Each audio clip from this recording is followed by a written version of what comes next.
G'day ladies and gentlemen, ScottyD here from the Australia's Tabletop Wargaming Network, and welcome back for another installment in our From Sprue to Tabletop series.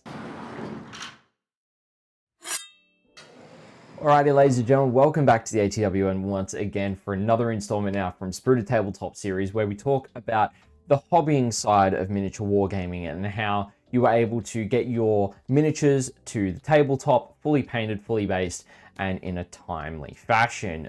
For today's video, I've actually got a bit of an interesting one that we're going to start off with. It's going to be a shorter series, just as something in addition to what we're doing with the Orc Force, is that I'm actually going to be talking a bit about how to prepare a competitive army list to a tournament standard of battle ready for an event in a timely manner.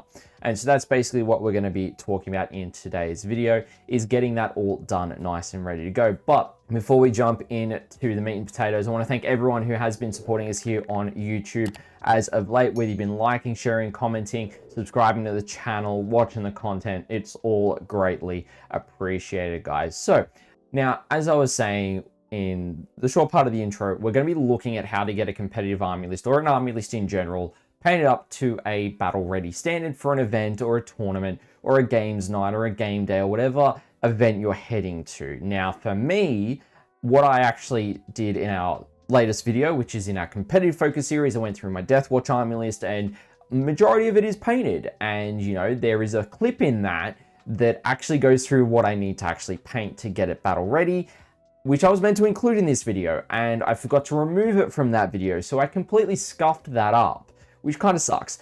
But in saying that, basically there's not too much that we actually need to paint for the Deathwatch army list. I'm going to throw up a list on this side of the screen, basically of what we actually need to get done. And to be honest, what it consists of is that we need to fully paint, I think it's 8 models total. So we need to paint a Judicia, a Lone Op Lieutenant. We also need to paint up a Terminator with Cyclone Missile Launcher, Stormbolter Power Fist, and we also need to paint up 5 Deathwatch veterans. In addition to that, we've got a whole host of different weapons that we need to paint up. Starting off with the Marine side of things, we need to do 2 Terminator Stormbolters, we need to do 4 Cyclone Missile Launchers, we need to do the Rhino pieces for one of my Deathwatch Razorbacks, because I've done it as a Razorback and not as a Rhino, so I need to do those Rhino pieces. Then there's a lot of Deathwatch options that we actually need to paint up. So we need to do 12 Thunderhammers, we need to do a total of 7 Storm Shields, we need to do 8 Power Weapons, 4 Infernus Heavy Bolters, and a whole heap of Xenophase Blades as well. And really, it's going to be a lot of work. Basically, where it's at when I did that video and when I took it, basically that was before everything was primed, ready to go for painting. They were just all assembled, ready to go. So basically what we're doing is, for my goal is to actually have this army fully painted, based, ready to go for a tournament called KrydCon up in Sydney at the start of August. And so at that starting point, it gave me about 2.5 months to get everything going. Over the Easter long weekend is where I kind of start things off, and I decide, cool, we're going to get everything primed, we're going to get everything base coated, ready to go, as well as a couple of other hobby projects that I've been working on. I was doing some work on the Orcs, of course, and such too. And so where we're going to start off is I'm actually going to show you the equipment I'm using and what is actually going to enable me on this weekend to get everything primed and base coated, ready to go to actually be painted. And then we're going to continue on from that point as well. All right, so to undertake this huge task of getting all of this at least primed and base coated for the weekend, we've got the setup here ready to go. To start off with, we've got our spray poles off to the side there with blue tack ready to go. We've got the extra models that are magnetized that I use for weapon parts for priming and base coating, instead of doing them on the actual models or doing them by hand. We've got old paint pots with blue tack on there ready to go that I can stick the models on when I'm airbrushing. Of course, we've got a old brush, some fresh brush cleaners, some pipettes, and of course the airbrush with the big 4-litre air compressor there ready to go. We've got our Krydrufi hobby station that we're going to be using for some water for this one. It's also the sponsor of today's video. We've got a whole bunch of airbrush stuff. We've got some black primer from Army Painter. We've got some Vallejo cleaning and flow improver for the airbrush, as well as a bunch of the Citadel Air products that we're going to be using. In terms of priming, we've got the Army Painter matte black and the uniform grey primer ready to go. We've got a painting mat and some gloves, and we've got some paper towel and a couple of old yogurt tubs that we can use to evacuate all of the excess paint into from the airbrush. So really lots of stuff to use for the weekend, all set up, ready to go. So I'm ready to kick on into it for day one. All right, so for day one, really my goal was to just prime everything. And I managed to do that. We used Army Painter Matte Black, we used Army Painter Uniform Grey to get that done. And, you know, it took a couple of batches with the spray poles, as you can see on screen, and just putting the various pieces on the magnetized extra marines that I've got, or just, you know, blue tack into the spray pole. We managed to get everything primed, ready to go, which is great. Now, we managed to actually do something that I like to do when I am undercoating or base coating with the airbrush. So I always like to do a different color to what I'm actually going to be using through the airbrush. So for example, with my Space Marines, I undercoat them with the matte black because I'm painting Cantor blue through the airbrush for their base coat. However, when it comes to Deathwatch, I don't want to do a matte black, so I've chosen to use uniform gray. And what that actually allows me to do is when I am base coating them with the airbrush, I'm actually able to see where I've hit, where I haven't hit, because the uniform gray is different to the Abaddon black air that I use. And so I'm actually able to see the difference in color. So that's why I've chosen the two different primes for that airbrushing. And so we're actually able to see what we're doing with the airbrushing and get that all set up ready to go. Alrighty, so end of the priming session. We've got basically everything primed that we need to, all the weapon parts that we've done so far there. We have also then just drying is the last batch of weapons there, as well as the 5 Deathwatch torsos, all ready to go for tomorrow. We're probably going to do a massive airbrushing session to get the Abaddon black all done on all the Deathwatch parts, and we'll probably save the Cantor blue airbrushing for Sunday and hopefully get it all done by then. If not, we'll see how we go. Monday we should be able to have this all completed by then. But yeah, that is the current state of the project so far at the end of the first day of being able to work on this one. All right, so maybe you're a competitive gamer like myself, where you're traveling to events often and maybe you don't get your army fully painted the night before the tournament, and you're not wanting to lug around all your hobby supplies that you need to get them all done in a bulky painting case, or, you know, carrying a paint pot and a palette or separate, everything like that. Or maybe you travel a lot for work. And so today's sponsor, Krydrufi, have got a solution for you. Now, they have designed a compact hobby ecosystem that has compact wet pallets as well as collapsible water pots, where you can expand them up to having 4 different water pots open at the one time for use in your painting session. So you can keep your water separate for your metallics and your opaque acrylics if you really want to. If you want to separate your washes out of that, you can do it as well. They've also got brush holders on the side, depending on whether you want to have them pointing down, whether you want to have them pointing up, that you can put onto the side as well. And it all packs in quite nicely. The wet pallets clip onto the bottom, and they are actually airtight sealed, meaning that any paint that you place on there will actually hold out for a long time without actually having the sponge underneath dry out, and it'll retain that moisture, which is absolutely important when you are traveling, when you're needing to use those paints regularly when you are traveling for work like I do for myself. Now, they are sponsoring the ATWN Open that we have got coming up at the end of the month, and they are absolutely phenomenal with their support for our tournaments, as well as being able to assist me when I travel for work to take some hobby. I'm able to put all the paints into one of the paint pots alongside with the brushes that I need, and they've got the wet palette all nice and sealed, so if I need to rehydrate it, I'm not going to be losing the water between painting sessions of an evening at my accommodation when I'm traveling for work. So if you want to check out any of the products that Krydrufi offer, whether it is their standard hobby station, which is the one I like to use, or maybe you want to get the ultimate hobby set to use at your gaming nights with your mates, so you're able to have multiple wet palettes for everybody.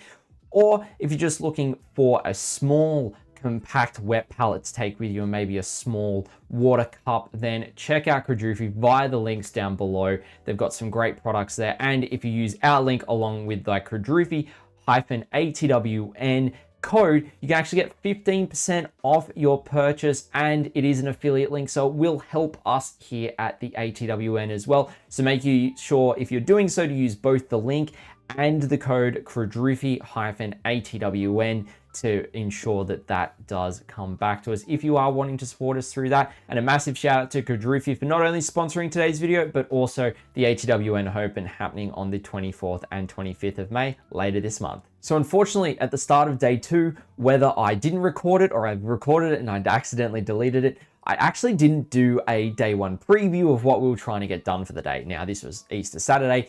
My goal for the day was to actually get all of the Baden Black Air base coating done on all of the Deathwatch weapons, all the vehicle parts, and the Deathwatch veterans that we needed to do as well. So there was a lot that we needed to do. I had a fresh pot of a Baden Black Air that we were going to use, as well as those Vallejo products that we showed earlier that I'm really excited to test out. So when we jump into actually doing the airbrushing, it takes about 5 different sit-down sessions to actually get it all done. Now, the reason why it takes this much time is I'm getting used to using the Vallejo Flow Improver with Citadel paints, so I was getting used to the ratio of how much flow improver to add into the air paints. Now, the good thing I will say is that because I was adding in the flow improver, my airbrush actually hardly clogged. And so I'm definitely really happy with that investment in the product. And even when it was, I was able to flush it through with some warm water and get that all cleaned out, ready to go for the next batch, which was great.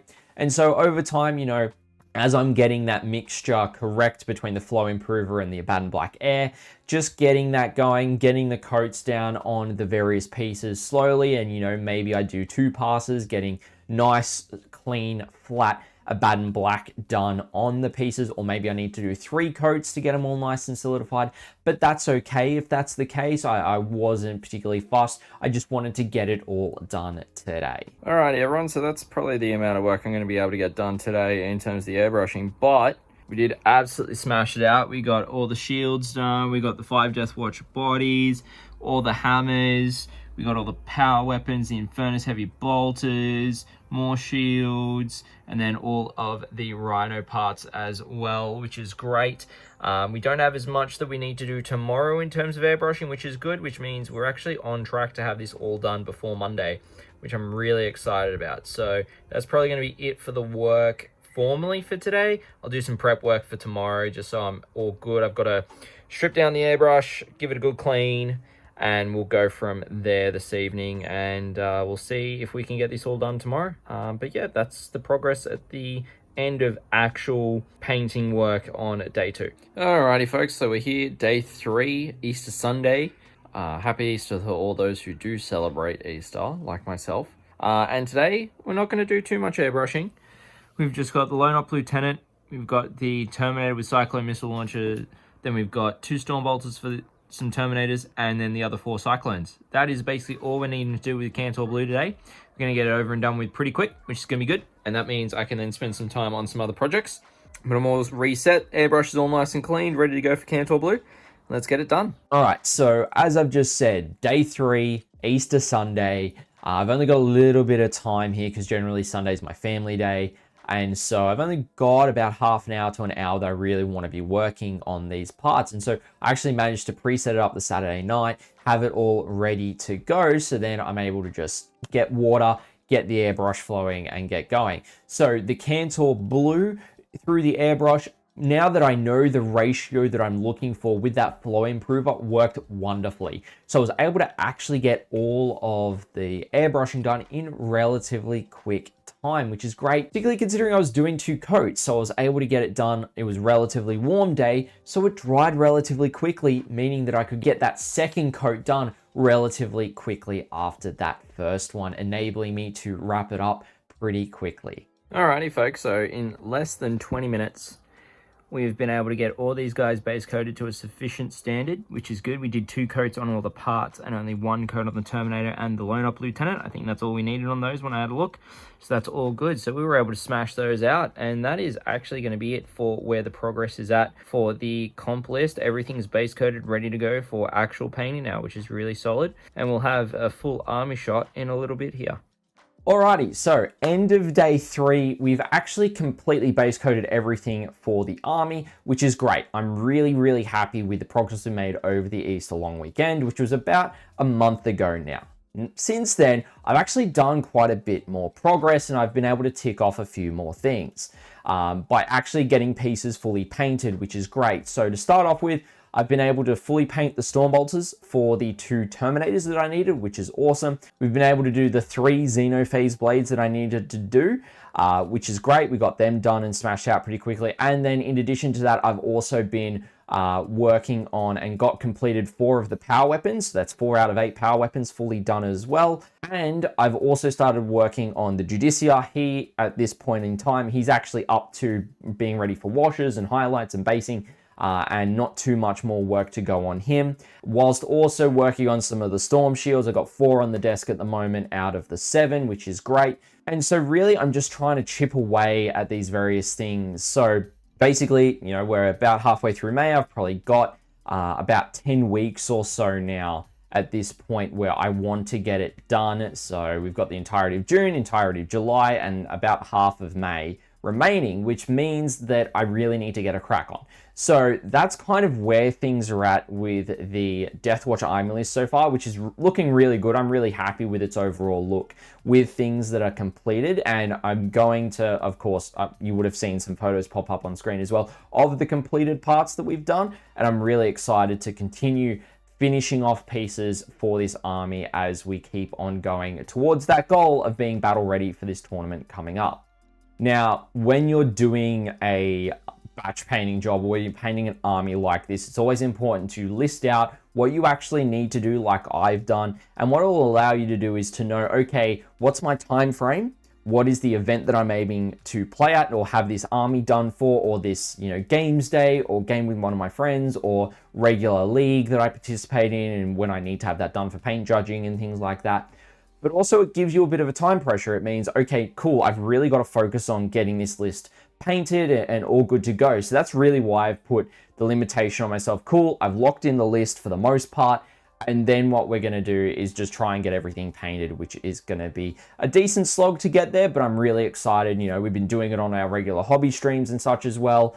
So if you ever want to catch that content, I'll let you know where you can find that in a little bit as well. But basically, that is how I've taken my approach to painting up a competitive list that I've already got the majority of it painted and just needing to do it a lot of weapon options and some bodies to actually fill out the rest of the list. And that's kind of a bit about my process that I'm taking when getting this list ready to go for CrewCon coming up in August. Alrighty, ladies and gentlemen, well, thank you so much for watching today's video. I hope you got some valuable insight, and I'm going to be sharing a bit more about how I'm going with painting this army over the next month or two. Maybe in both the competitive focus series and the From Sprue to Tabletop side, I'm going to see how things are going.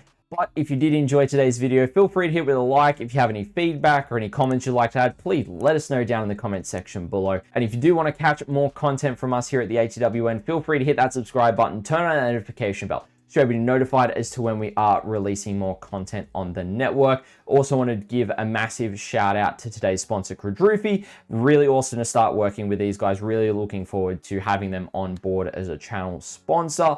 They make a quality product. It's really great. I've got my one just behind me here that I use when I travel for work and such, or if I'm going over to a mate's place to do some hobbying. It is absolutely perfect for that. So definitely check it out. Links are in the description below for that. If you do end up picking anything, make sure to use the ATWN's code as well. Now, if you do want to join us for our weekly hobbying sessions or tournament previews and such, make sure to follow us over at the Australis TWN Twitch channel. As I mentioned earlier, that's where we do our hobbying sessions every week. So we're getting that hobby progress done, where you can see the work I'm doing on this competitive list, along with other projects that I'm doing for the War on Grey Plastic Challenge that I do every year, as well as hearing about tournaments through our tournament previews for our upcoming tournament coverage for the rest of this year. We've got a lot of events that we are more than likely going to be at, which is very exciting. And I also want to give a massive shout out to all of our financial supporters, whether you're supporting us on Twitch, whether you're supporting us here on YouTube, or whether you're supporting us on Ko-Fi.